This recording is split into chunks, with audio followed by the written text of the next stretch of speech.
My name is Lieutenant Colonel Brad Fuller. I'm the Homeland Response Force Commander for Utah. Today my role is actually just to support the opportunity we have to work with the Air National Guard, the Army National Guard, and how we would actually deploy the HRF for the state of Utah, either to the surrounding states within our region or across the United States or in different parts of the world. The uniqueness of it is how critical it is that we understand how to work with each other and what's required logistically to move, almost 500 plus bodies and their equipment. And also the difference when moving military equipment versus civilian equipment. So that's why it was critical that we learn how to work on different aircraft and that we could develop a load plan. And by doing that, we do it with the Air National Guard, so we understand together how to load a plane, how to strap it down, and how to get us from one state to another.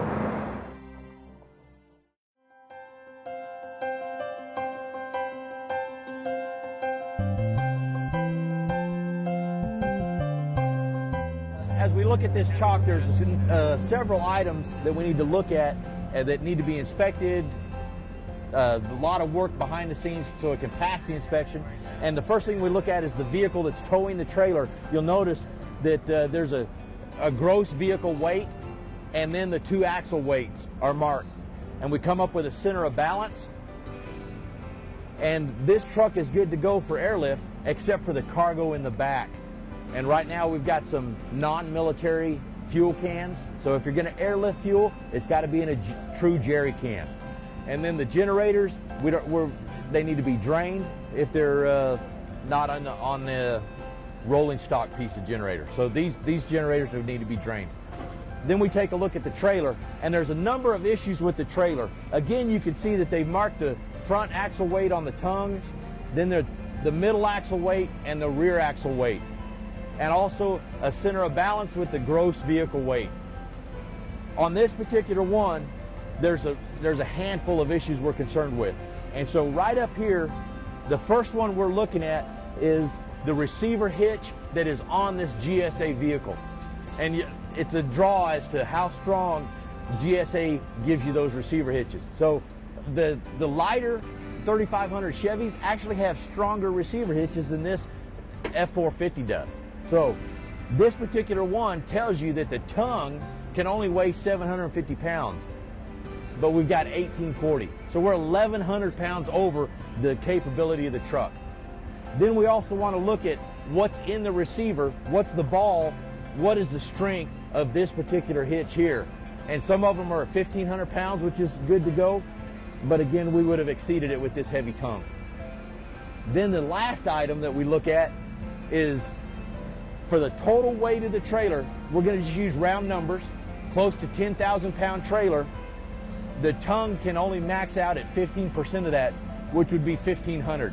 So again, 1840 exceeds the 1,500. Then inside the trailer, we haven't opened it up, but everything needs to be tied down, strapped down, secure for flight, so that during turbulence, nothing's going to be moved around. If they could take some of the weight out of the trailer, put it in the back of the truck.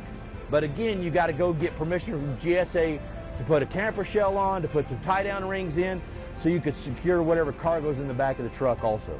But that would help get some of the weight out of the trailer, and then as you load cargo in, try to put all the heavy stuff to the back to make the tongue lighter The back axle you can see is a little lighter. It's got room to play.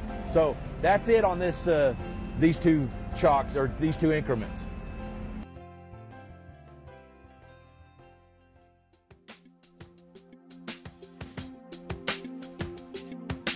So today we're trying to load our HRF vehicles and trailers into the aircraft behind me. There's a lot of legwork involved, making sure that there's no fuel in jerry cans or fuel cans in generators, minimal fuel in vehicles, things like that.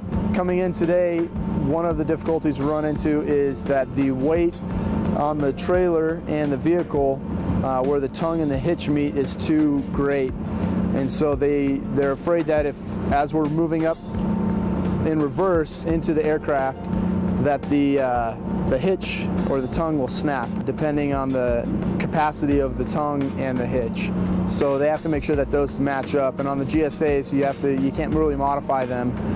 You got to get special approval for that. And so our hitch currently doesn't match up to our tongue on our JISC trailer, and that's one of the issues they're finding right now. So we're overweight in that one spot, and they won't allow us to board the aircraft with our trailer.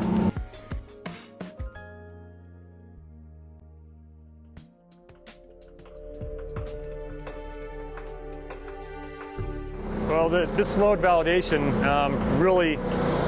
it really shows us what reality is going to be if we need to go ahead and transport the Homeland Response Force by air. We've done a lot of things in preparation for this. We've ran the numbers through the computers, through the sketches, the diagrams, and a lot of that wasn't anything near what it really ended up being when we did this in practice. So it was very important that we do this by the numbers and get all of our equipment loaded on the aircraft. There's a lot to this, and really the training that we're getting from the Mississippi Air National Guard has been really, you just can't replace it. It's been phenomenal. The soldiers and airmen out here are able to figure out how to tie this stuff down in the aircraft, how to back up the vehicles and the trailers into the aircraft, and how to configure our loads so that we're more prepared to do an airlift if we need to. We don't have necessarily the right equipment to get on and off the aircraft, so we need the proper ramps and things to get on the aircraft. And so we're finding out ways that we can capitalize on this training event and get the right equipment that we need so that we can be deployable when we need to be.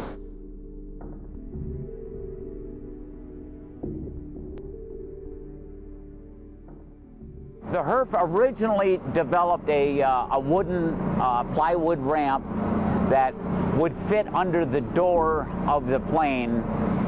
Well, with wooden ramps, they're designed specifically for each use on only one airplane. So to put that decom trailer on a C5, you'd need a different set of shoring. To put it on a C-17, you need a different set of shoring. So what you have is a whole bunch of different wooden shoring, where what we've developed is one set of ramps that you can just continue to use the modular system in order to get on whatever you need to get onto the plane. So you don't have 10, maybe 15 different sets of wooden shoring.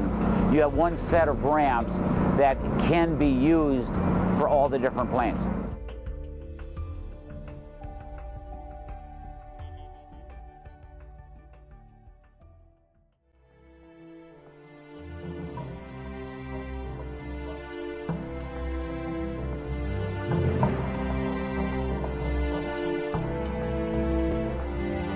What the airload validation does for the HRF is gives the HRF the capability to react much faster than an over-the-ground transportation means. If it was a great distance, say for example, you were going to transport the HRF from the west coast to the east coast, it cuts down your transportation time drastically. It could take you 2 or 3 days to drive to the east coast. We could have you there on the C-17, C-130, or any other military airplane within hours of load-up. Well, we've learned the HRF is a challenging move. It is. It's an extremely large package, up to 30 C-17s, and it would even take many more C-130s. It would take a lot of planning to move the HRF, and I think we've taken the first step to move the HRF via air. It is the first time the HRF's been flown, so there were a lot of small particular items that needed to be adjusted on your equipment to make it airworthy, we refer to as. That's in accordance with Air Mobility Command and Transcom requirements to make the equipment air transportable, but also to assist you in the loading process. A lot of your vehicles are what we refer to as outsized cargo or non-standard cargo, so it takes special approach shoring. We brought that special approach shoring with us. We brought that special approach shoring expertise with us to help you load the airplane. This affiliation, this cooperation that we've gained, this familiarization that this exercise has provided both the air assets and the ground assets, it's going to be vital to if we ever do have to move the HRF by air. What we hope to do in the next 6 to 8 months is come out again, maybe with multiple airplanes, load the entire HRF up, pull that HRF off the airplane, and then load a smaller portion of the HRF, for example, the HRF C2 element on the airplane, and fly to an exercise, a JCS directed exercise, maybe a Vigilant Guard or an Air National Guard exercise like a Patriot or something of that extent. But an actual flyaway would be the next step.